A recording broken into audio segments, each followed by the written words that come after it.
cas une première chronique, hein, c'est Colombe qui s'y colle. Alors aujourd'hui, on va parler entraide et solidarité et destination le Kenya. Tout à fait, je vais vous parler de Nicolas Muchami, qui a été pour moi l'homme du mois, l'homme de l'année, parce qu'il a construit à main nue une route pour les habitants de son village, pour leur soulager d'une distance de 4 km à parcourir, juste pour aller faire de simples courses. Et il a utilisé une hache, une pelle, et a creusé pendant 6 jours 1,5 km. En tout, cette route doit faire 4 km. Il lui reste 1,2 km à faire. Donc on est d'accord, il a fait tout ça à la main. Il a fait tout ça avec à la sa main, hache tout seul, et sa pelle. surtout tout seul. Parce que normalement, le gouvernement devait construire cette route. Et ça fait plusieurs années que le projet reste en suspens. Donc un jour, il s'est levé, il a dit « Allez, je prends mes 2 bras, mes 2 pieds et je vais venir et je vais creuser et je vais soulager la population de mon village en espérant peut-être avoir un petit peu d'aide ». Ce qui n'a pas été le cas, alors que les villageois, entre guillemets, ont décidé de ne pas l'aider parce que tout travail mérite salaire. Et comme Nicolas le fait uniquement bénévolement, il ne se gêne absolument pas pour emprunter ce raccourci. Mais par contre, au niveau entraide, c'est donc ils ne participent pas et en plus ils utilisent la route. C'est ça, c'est tout à fait. Tranquillement, quoi. Tranquillement.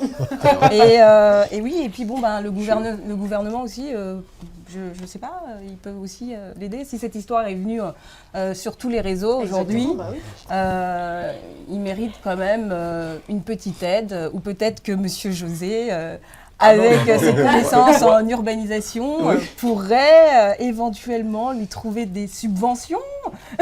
Sait-on jamais. J'aimerais bien, si je pouvais, si je m'appelais Bill Gates par exemple, mais par contre j'aimerais savoir quelque chose. Qu'est-ce qui fait, Colombe, que dans un pays, enfin notre continent, l'Afrique, on dit qu'on est solidaire, nous sommes sociables, qu'est-ce qui fait que tout le monde se désolidarise d'un homme pour penser plus à l'argent, alors qu'ils sont dans un village, là, c'est pas la capitale. Et que c'est utile pour tout le monde. Donc, on n'est pas dans, c'est pas je sais pas, New York, Wall Street, où on ne parle que de fric. Là c'est un village où normalement les gens sont humains, solidaires, que ce soit pour un champ ou pour quand quelqu'un est décédé. Qu'est-ce qui se passe là? Je dirais peut-être que la mentalité urbaine a traversé non, moi, à mon avis, pour arriver au niveau rural. Moi, à mon avis, c'est pas un problème d'argent. Je pense que soit ce mec-là, il a un problème avec le village. Avec tout le village entier, quoi. C'est possible. Et pourtant, ils utilisent quand même ça. Oui, mais c'est possible. Si aujourd'hui, c'est un mec, si aujourd'hui, c'est un monsieur qui a des convictions, une façon de voir les choses qui n'est pas peut-être agréable. Oui, on ne sait pas. Non, mais justement, même s'il n'est pas agréable, le fait de faire tout ça, ce n'est pas uniquement pour lui seul, c'est pour toute la population. Je cautionne donc pas. Finalement, il peut devenir agréable aux yeux des oui, tout à fait. Moi, je ne cautionne pas ce que les villageois ont fait. Mais je dis que peut-être qu'il y a un autre problème derrière que les gens ne disent pas, que peut-être seuls les villageois peuvent nous l'éclairer. Qu'est-ce que tu en penses, José? Je pense qu'il faut approfondir la chose.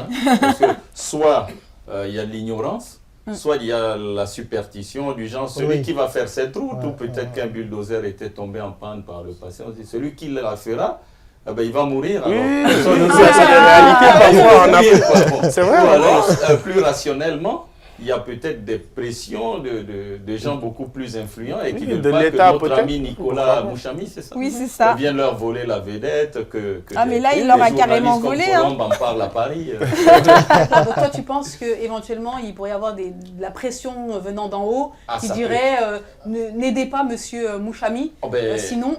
Écoutez, nous, vous avez dit tout à l'heure, j'étais dans un ministère, j'étais conseiller de gouvernement en général. Dans ces pays-là, on dit c'est notre job là, c'est pas Muchami, toi Oui, c'est vrai. Alors faites-le. Mais faites-le votre job. Et puis on vient, on regarde, mais par moment, on le fait à des endroits où stratégique, voilà, où ça va être mieux vu. La capitale. Il peut y avoir des incidences derrière électorales et tout ça. Et là, Muchami, lui, il est dans l'optique de, vous l'avez dit au début, d'aider Voilà, les autres villageois comme lui. Oui. Il n'attend rien, même pas son salaire. Et d'ailleurs, vous avez dit tout à l'heure en off qu'il avait beaucoup vieilli. Hein, oui, ça lui a donné un gros coup de vieux. Voilà, mais c'est un sacrifice. Il s'est sacrifié lui-même.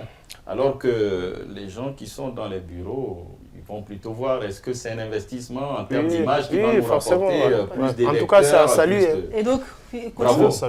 Il a fini sa route ou pas déjà? Non, il n'a pas encore terminé sa route, mais il continue de la faire seul. Franchement, nous, si on avait les moyens, je pense que serais partie au Kenya. Chez vous. On va y aller au Kenya. Qu'est-ce qu'on peut faire? Si quelqu'un a des contacts dans ce village, ou même avec lui, on peut faire un crowdfunding, lancer une collecte en ligne pour lui et la lui envoyer. Hein, comme ça, il va payer les habitants du village pour venir l'aider, c'est ça? Chez vous, lui dira, qu'il construise sa maison. Mais il faut utiliser tous les moyens aujourd'hui parce que c'est une histoire au fond qui est très touchante et qui est exemplaire parce qu'elle responsabilise une partie de la population d'un village, une partie de l'Afrique.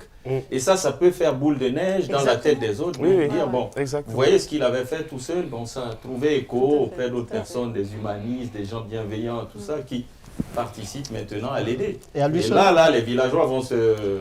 Ils vont plus avoir la pression. Et à lui seul, il a fait combien de kilomètres? À lui seul, il en a fait 1,5. Donc imaginons si au moins 5 ou 6 s'y mettaient. Ça irait vite. Ça irait beaucoup plus vite. Il faut conclure que Colombe.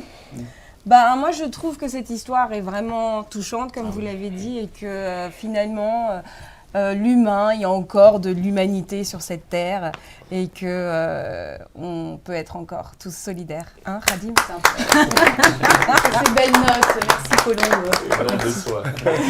Allez, on continue cette émission. N'hésitez pas à les commenter. Et si vous souhaitez participer ou aller au Kenya pour aider M. Mouchami, oui, c'est ça. Donnez-nous toutes vos informations, on lui transmettra sans aucun problème.